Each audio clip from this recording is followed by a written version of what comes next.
Yeah, So yeah, you watched the big event, the I Snyder did. Cut. I did. I talked Liz into watching it too, and she said, "You know what?"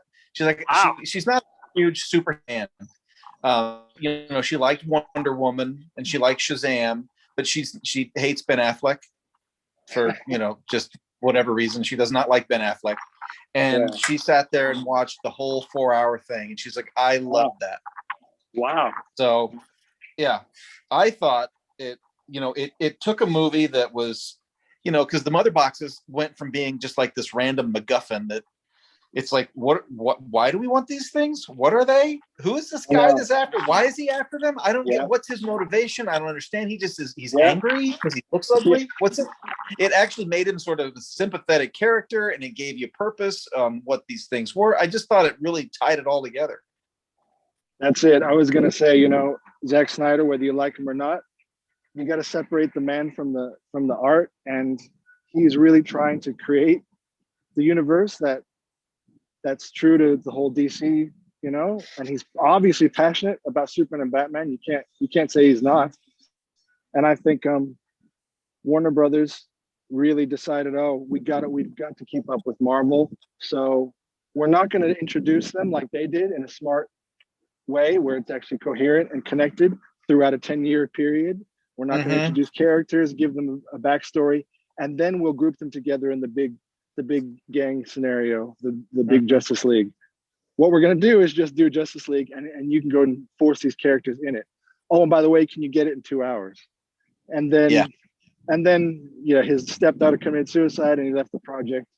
And then Warner Brothers said, "Oh, well, we'll get Joss Whedon, and he'll do it for us." So already, I feel like he was up against the wall to make a movie that wasn't less than 4 hours. How could you have done this in 2 hours? You First of all, flash the shit out of it, and yeah, it's interesting. So you can actually see what a full length feature like this would be in comparison to here's what the studio approved. Yeah. For time and for whatever else, and it's like, Jesus, it's just crazy. And the studio has now said that this, Zack Snyder's done. We're not going to pursue any of the ideas from this movie. There's not going to be any Martian Manhunt. So all those little cliffhangers and stuff, that's just fan service at this point. Yeah. But I'm okay with that. I thought it was a nice little cherry on top of all of this stuff. I am still pissed that we haven't gotten a sequel to Superman, because Man of Steel, I really liked it. I thought it was a good movie. Yeah. There were some things that were wrong with it, but I liked it and I wanted more. But instead we're focusing on other things. Shazam's got a movie before we get a second Superman movie. I know. Granted, I love Shazam. I can do with more of Shazam. I enjoy that. Hey, that one was full of heart and just yeah, real good superhero fun. Did the 4:3 aspect ratio didn't bother me, because you know what? I read a bit about why he went that direction, the exact opposite of the whole planet, going about widescreen. He's obsessed with the IMAX format, which is it was IMAX taller. Format. Yeah. So and he, when I watched it again, you get used to, we grew up in the 4:3 era anyway. But then, to be honest, we've been now sensitized to the widescreen. Totally, yeah. For him, it took me about 10 saying, or 15 minutes to get used to it, and then I didn't even notice. I think he was Jack. Go ahead. Yeah. Oh, I was gonna say, he was talking about it's more vertical for him, the vertical look of the heroes, the stance, the close-ups, and then you lose that. And that, if you want to get real nerdy, our field of vision, as much as we have peripheral vision, actually the 4:3 is what we focus on, even at the cinema. You can't process like I watched a Transformers movie once years ago at IMAX. I almost had a fucking heart attack because there's just too much shit going on. There's just too much transforming. That's hard enough to watch anyway. Yeah. On a small screen, it's hard enough. I can't imagine on IMAX. Jesus. So that didn't bother me. Jack came in and sat down. He's like, "What's this?" I said, "Oh, we're watching this thing." And he's like, "What's wrong with the screen?" I said, "It's IMAX format." He's like, "I don't like it." I said, "But it's IMAX." And I don't like it. He and I went to go see The Dark Knight, the second Christopher Nolan movie at the IMAX. Late last year. Because during COVID they were looking for stuff to run, and so they ran The Dark Knight on IMAX. And I'm like, "Fuck it, let's go see this." and Yeah. it was great. And it's that 4x3, but it's 6 stories tall, and there's a lot of action in that, but I can't imagine seeing a Transformers movie on that. I think I would have had a heart attack. Now that's too much. But yeah, so I think he got his wish with everything, and it's amazing. It's panning out well. People are really responding to it, and yeah, everyone finally gets a backstory. Even though Ezra Miller, I'll be honest, that actor just is annoying as shit. But at least when he's got more time, his jokes land a bit better. Yeah, they're not just like forced jokes. Haha. He was shoehorned in last time, but at least they were able to the hot dog scene. Oh my god! Tell me that wasn't a bit squeamishly weird and a bit awkward. It made me a little uncomfortable, like he's gingerly moving the hot dog away from her mouth and like moving and putting in his pocket, and I'm like, and then I read an article afterwards. That's supposed to be Iris West, but you'd never know that from the. And I'm like, okay, whatever. Yeah. But still. No, I thought, am I just? It was funny. It was a cute joke, but I'm like, I don't know, it was a little creepy. I thought I was the one who had perverted thoughts because it's all in the interpreter. I immediately thought, oh, just a look in his face grabbing the weenie was weird. All right, it was for the dogs. Sometimes, Sonny, just a wiener's a wiener. Wiener's a wiener. A wiener's just a hot dog. Oh my god! Look, everyone got to be developed well, and and Batman. I think I like Ben Affleck's Bruce Wayne. He's a pretty convincing Bruce Wayne. If that makes sense. Yes. It's pretty cool. He's really doing Bruce Wayne stuff. And he's for the first time, when he says, what's your superpower? Yeah, I'm rich. You know what? This movie reflected how he did use that money. He used the richness. That is part of his power. He used all that technology to bring them together, to find them, all of his machines, all of his. I'll say that's his superpower. He fucking used his money to save the earth. I'll go with that. The best addition, I thought, was the development of the cyborg character, because before it was just almost like a flashback about his origin, but at least here you understood, like, he's a tortured soul. His dad was never there. His mother was killed. His dad, brought him back. He's like, I should have died. It made a lot more sense. But what do you think about that whole Ray Fisher accusing Joss Whedon of being like a dick on set? Like, I don't know what to think about that. Look, again, when you read all that stuff, I suppose take it with a grain of salt. Look, I think Zack Snyder's probably known to be a bit of a dick, but there's probably a lot of, you could say Tom Cruise is a dick when his COVID rant was released. But on the flip side, I do stop and I step back. I go, okay, this is Tom Cruise. Look, the man brings it, and he is committed to. And there's hundreds of millions of dollars on the line. So I thought it was justified. That's right. So think of the money behind this. People don't realize, the movie studio, they just make movies. No, these are investments. And when they don't work, they not only get torn out, they get torn a new asshole and tossed out. So millions, billions of dollars. And if someone's fucking around on set because there's rules, even if they're frivolous and silly, the rule is if you want to work on set, you wear a mask or whatever. And Tom Cruise lost his shit. I thought fucking good on him. I agree. It's his set. So if Zack Snyder, as long as these things aren't personal and nobody's sexually harassing someone and no one's abusing, if that's not right in any world. But I don't know, if a director's a bit of a dick, I don't know. I'm not really gonna. It's sort of the culture there. I've heard that some people are nice, some people are not, some people are easy to work for, some people are not. Yeah. It's all about personalities. And nowadays, if you're not a shining beacon of goodness, you get canceled. Well, then Bruce Willis would definitely be canceled. I'm sure you've heard those stories from what's his name? Clerks. Batman on Batman. What's his name? Kevin Smith. He's got a horror story working. No, I didn't know this. God, I have not heard this. Yes, look that up. He's got some horror stories about Bruce Willis. He turned into a king dick halfway through shooting the comedy horror movie. No, that comedy duo movie he did with Bruce Willis, and it's forgettable, I guess. It was a cop movie. Yeah, well, anyway. Oh, yeah, he was a king wait, prick. But I mean, hey, Kevin Smith was yeah, the director. yeah. I don't even know which one it is. It was a while ago. I'll have to look it up. But yeah, I mean that happens. It's a lot of pressure. But, Well, I know that Kevin Smith was in that one Die Hard movie with him. Yeah, he was. He was. I'll have to look that up. I did not know that. Yeah, he's got some stories, and mostly it was about. I think it was Bruce Willis, his own shortcomings, because he was trying to be funny, but it was there was someone else. The co-star was a comedian. All right, and so they sort of turned him loose. And when you turn a comedian loose, look, some people are just, they're just sharp and they can come up with these things quick. And not everyone has that comic timing. I'm sure Bruce Willis has got good comic timing. But yeah, he started to try that and it wasn't really working. And they said from that point, he just turned on Kevin Smith bad. Was just a dick to him the whole time. Oh, wow. I don't know. But man, I'll look it up. So what do you think about it as a? I saw something where someone said it's like a win for toxic fans. That's kind of harsh to say that. A win for what?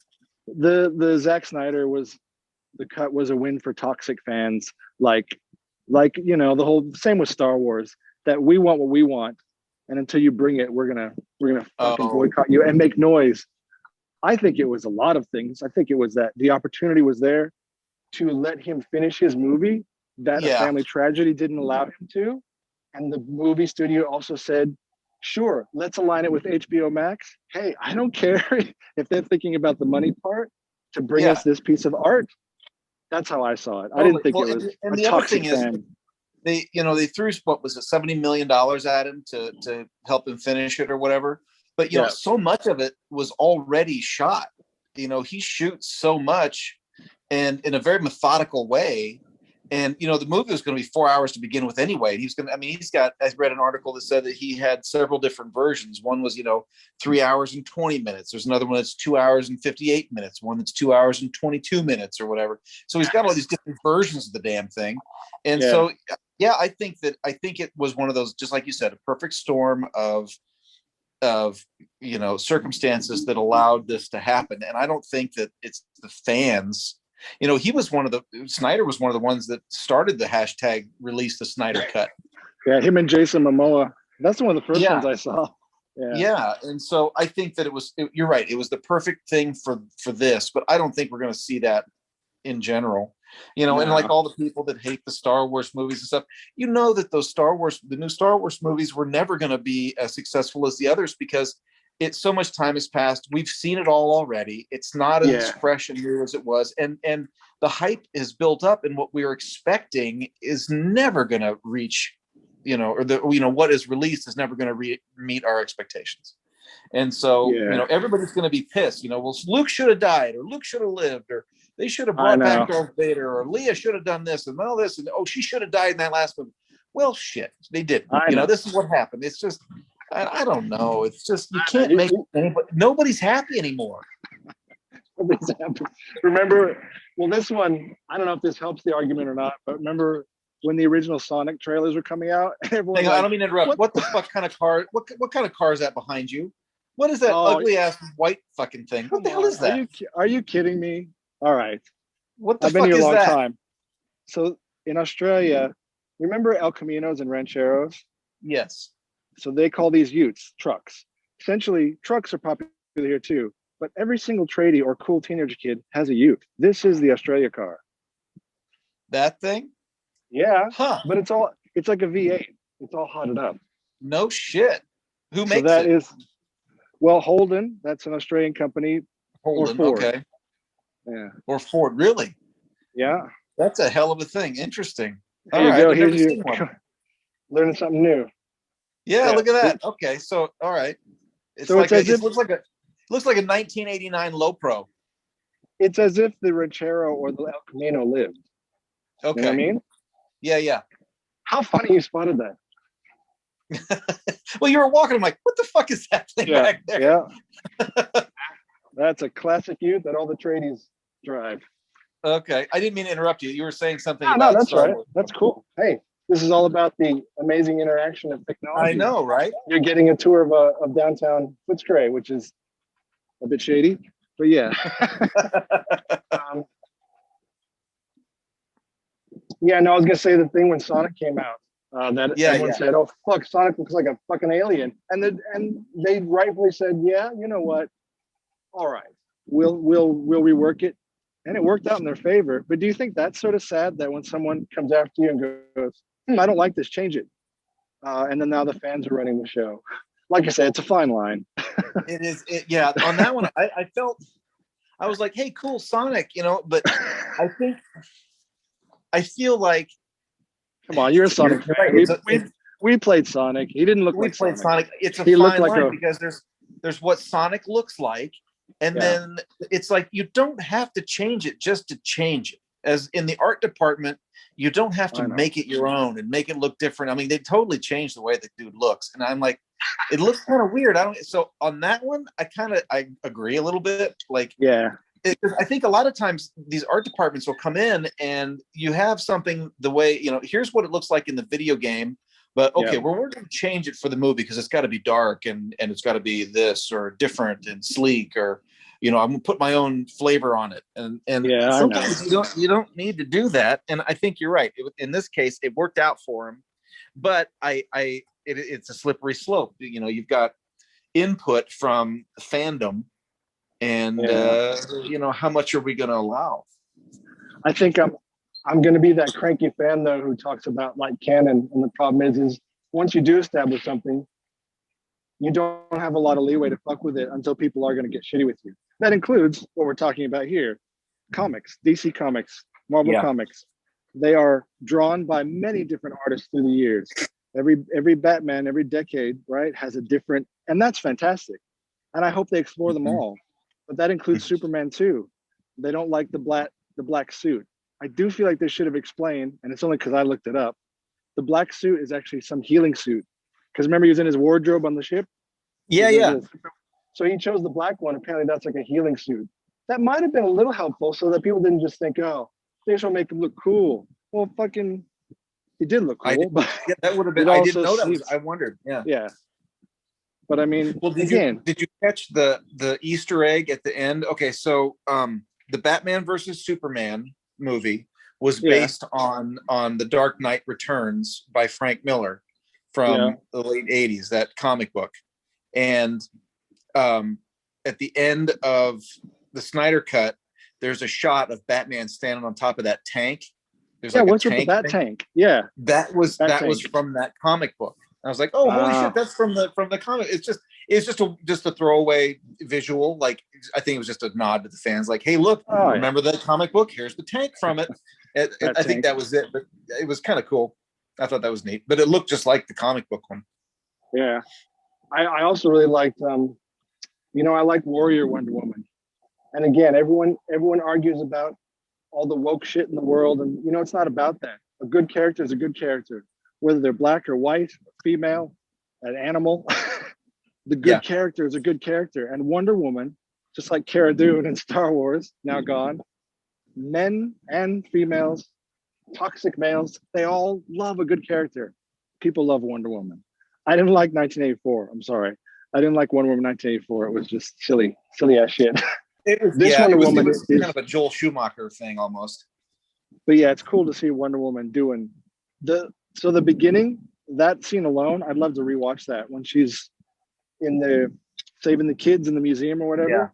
That was that was like a superhero moment when she was going really fast, blocking the bullets.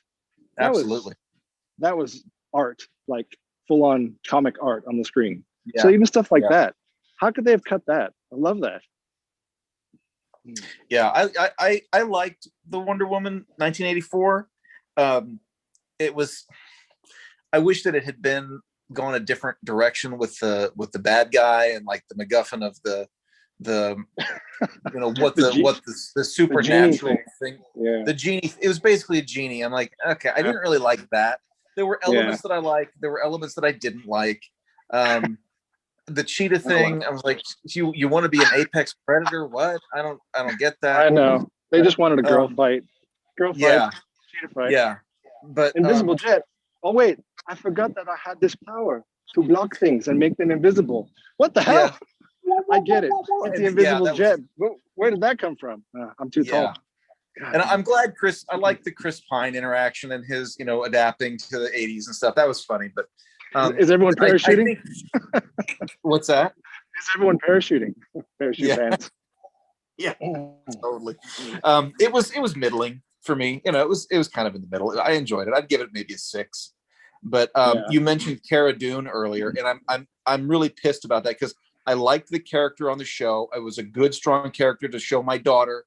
But unfortunately, that fucking actress is a goddamn anti-Semite, which is unfortunate because I liked her. I was like, you have good potential, but you had to open your big friggin' white right-wing mouth and screw it all up for everyone. I know, like I say, that pissed me off. A good character is just a good character. There's there's Linda Hamilton, there's been Terminator, there's been Aliens, Sigourney Weaver, and there's strong women in the world already. It's not new. So speaking of Linda Hamilton, I have to digress. Okay, so are you watching the new show on Hulu or Sci-Fi Resident Alien? No. Okay, do yourself a favor and watch the show. It's called. Yeah. You're up to your eyeballs in this shows already. No, because I'm sad with sci-fi. Like I bailed on Picard. No. This is our new favorite show as a family. It's fantastic.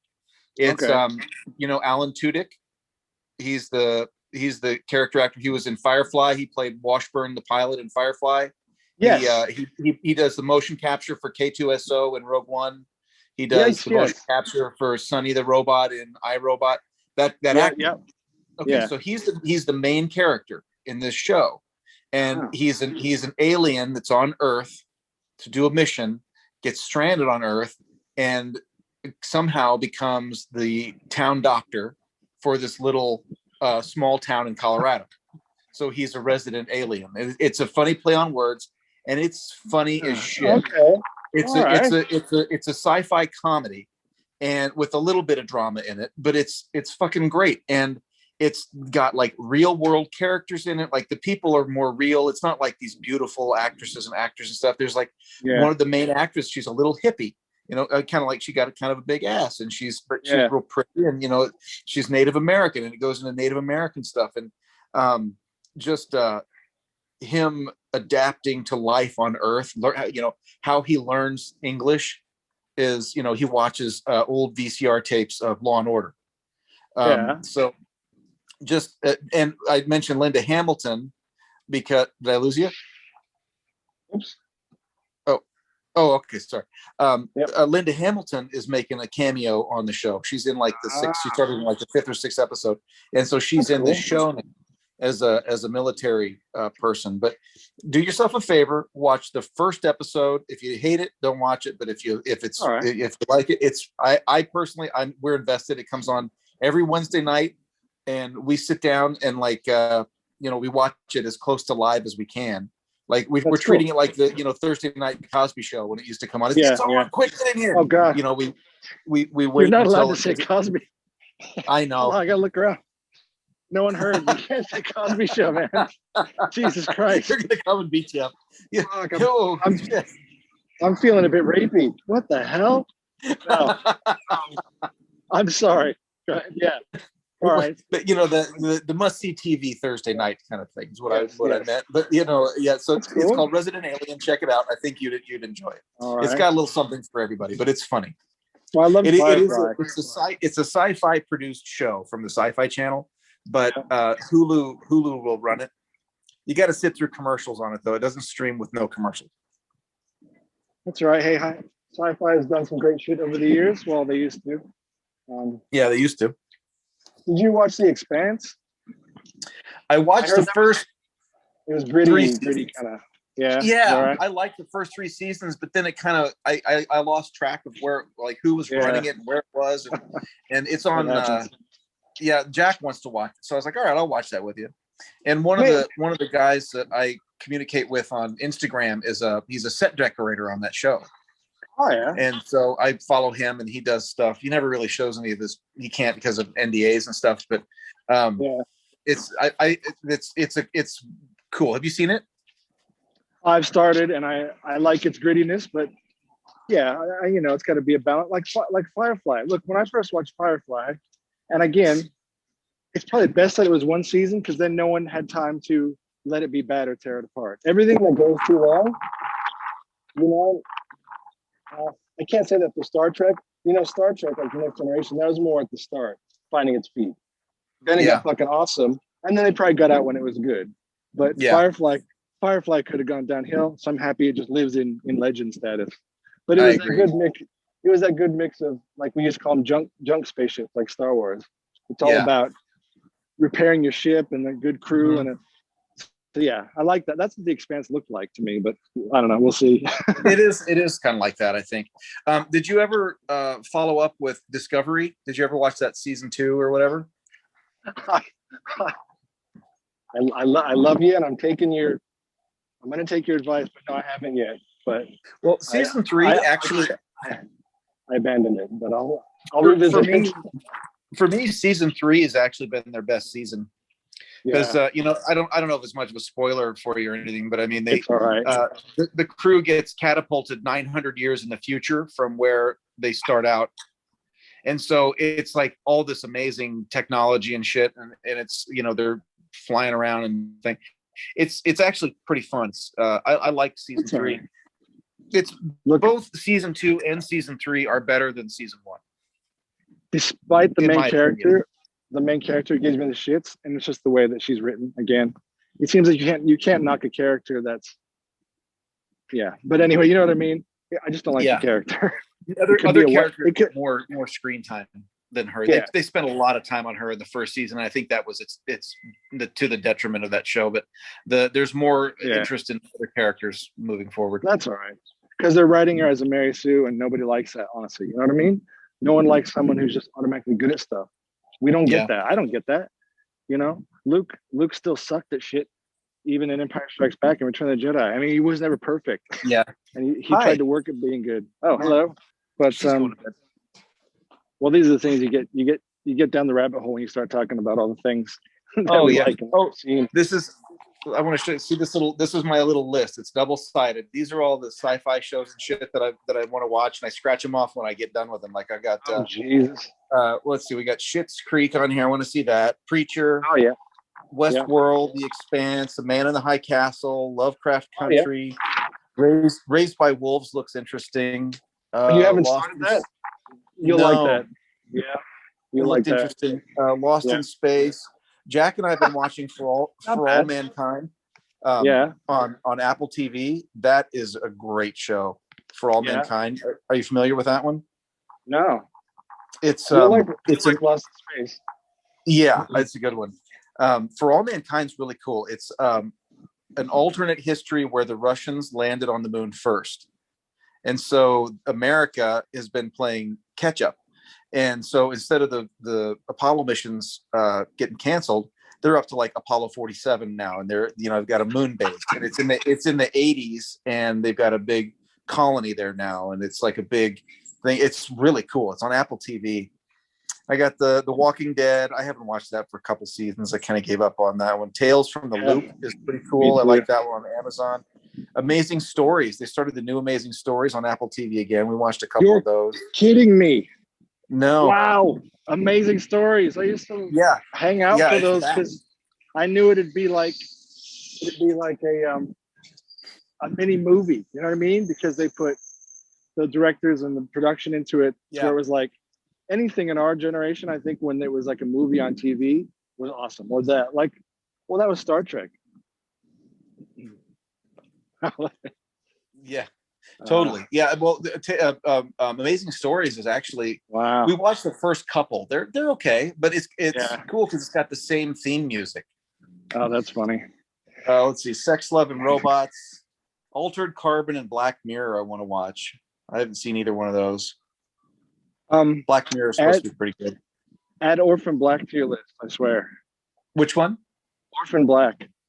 Oh, I did. I've seen that one. I did watch that. Oh, okay. Did you like that? I like that one. Yeah. Tatiana Maslany is fantastic. I know she's the one. She's the one actress. That's pretty awesome. Yeah. Have you seen the comedy What We Do in the Shadows? Yes. With the original movie with Taika Waititi, and then the TV show. Yeah, oh the my original. God, You can't beat the original. I know. No, you can't beat the original movie. So good. They're hilarious, but the American one warmed to me, and then I think Mark Hamill's in one. It's funny. He is. But he's totally. They're so pathetic. They can't even throw a good party. It's just all about sex and dildos. Yeah, Laszlo's my favorite. That is quite good. Yeah. What do vampires do with their pathetic life in the apartment? That is, They are pathetic. They are very pathetic. And the werewolves. Yeah, it's good. I like it when they swoop down and they pick up a victim, and then all of a sudden just gallons of blood fall down from the sky. Now that one's pretty good. What the hell were we talking about? The Snyder Cut. Yeah, yeah. Pretty surprised. I didn't know what to expect. It was good. I enjoyed it. I liked it. I thought he did a good job. Have you seen WandaVision on Disney Plus at all? Yeah, I mean it. Yeah, it's all right. It's all right. It brought me back into. I liked it because it's just extra Avengers stuff. It sort of adds to, answers a couple questions, that kind of thing. And then I assume you've watched the Falcon and the Winter Soldier. Not yet. I know it's premiered. I'll watch it. You know what? I liked it. I like those two because I remember. Was it? I think it was the Captain America one, the Civil War. They're sitting in the back seat, and he goes, "Could you move over just a little bit?" Nope. That sort of showed. I guess that sort of sparked their little comedy duo, and that does make me. So hopefully they have a good rapport. Otherwise, the show doesn't work if they're not good together. Yeah, you need to have a good chemistry between those two. We watched it the other night. It's pretty good. I enjoyed it. Yeah, I liked it. And then I assume you watched The Mandalorian. Yes, I'm one of the ones that thought I'm quite happy for them to go in this direction, however they do it. And you know who I think? Obviously Lucasfilm is in turmoil at the moment. It's the whole Kathleen Kennedy versus Favreau versus whatever versus the CEOs versus the fans. But besides all that, why don't they just try and just cut the shit and do a good storyline? And that would be pretty fucking cool because we never got to see the Luke. We only got to see a little bit of Luke kicking ass from Return of the Jedi. He did a little bit of, and then even in that movie, he threw down his sword because he had daddy issues. And, we never got to see the powerful final Luke. And this one, that scene was cheesy. It was pretty fucking cool. And and I'm more of a fan of deep fake than CGI. I don't know why everything isn't deep fake. Deep fake always looks fucking real. And CGI always looks fake. But who's the Winter Soldier actor? They said he could be Luke. Yeah. Tell me he doesn't look like Luke. Sebastian Stan, he does. Yeah. Totally. Make him Luke. Mark Hamill can say, "Thank you, everyone. I'm going to go be weird and be an old man and crazy. Thank you. We love you. I love Mark Hamill, but I would not mind if they rebooted a Luke. I wouldn't either. Just recast him. You don't have to do the CGI crap. Just recast him. It's okay. I don't mind. But that I didn't expect that, and we saw all the man baby fans going. It was cool. Yeah. Yeah. I wanted to run this past you because these are the kind of things that we used to talk about. It's funny to think. So like Luke just sort of took the X-wing, and he assumed it was like his own car. I always feel like somebody at the rebellion, someone's got to check the numbers. So he's with the clipboard going, X113, 114. Where's 115? Everyone, and they'd be like, "Oh, no, just don't ask about it. Don't worry about it. It's fine." No, but it's missing. I've got it on my roster. 115. It needs repairs. There it is. It's all right. He just took it. Luke just fucking he drives around the universe in his X-wing. Like this does not belong to you. This does not belong to you. This is a company car. You got to return it. There's insurance issues. This is Rebel Alliance property. It's not just your transport to go find exotic aliens and like, an X-wing approaching. Who's in it? Well, of course it's Luke because he fucking stole it. He can't get his own car. It's like when I joined the military, I don't drive the tank home. You know what I mean? I fucking leave the tank at work. I use my own car. Yeah. That's a good point. Yeah. He just took the tank. He's still pissed he had to sell his land speeder for the cause. Did you see that picture he posted? He's funny. I don't know where he was. I don't know, probably somewhere in Europe. He goes, I finally made it to Tashi Station for my power converters. He was in front of a gas station that said Tashi Station, and he was holding up a electric DC power converter. That was funny. He's still. I like him. One of those, he's fantastic. Yeah, he's taken on his celebrity in the right way to accept it and roll with it and not get too mad at it. And he tried his best to come back. Again, the directors, the CEOs have their own ideas, but he's moved on for sure, and he's happy to still. Yeah, he's living his best life. He's doing everything he's ever wanted to do. He is. He's funny. Yeah. All right, my phone's dying. You probably got to go. All right. Yeah, I should probably go tuck in kids and whatnot. So we should do this more often. All right. We should. And we could do podcasts or whatever. I don't know. There's a lot. We could do a Falcon and the Winter Soldier chat. We could talk about. Well, that'd be good. That'd be good because like I say, for me, I'm falling out of the Marvel. I'm falling out and I don't care. So I need to be brought back. So that'd probably be a good one to chat about, to say, am I brought back into this world, or has Endgame ended it for me? Am I done? Because I don't know. Yeah. Sounds good. All right. Well, let's do this again. This was fun. I really enjoyed it. Me too. All right, man. All right. Talk to you later. Have a good night. Bye. You too. Hey everyone, are you tired of the rich and famous telling you what to think and do? Well, then this podcast is just for you. Join me and my crew as we talk about everything from movies to music, pop culture to politics, all from the point of view of schmoes like you. I'm not famous, but maybe you are.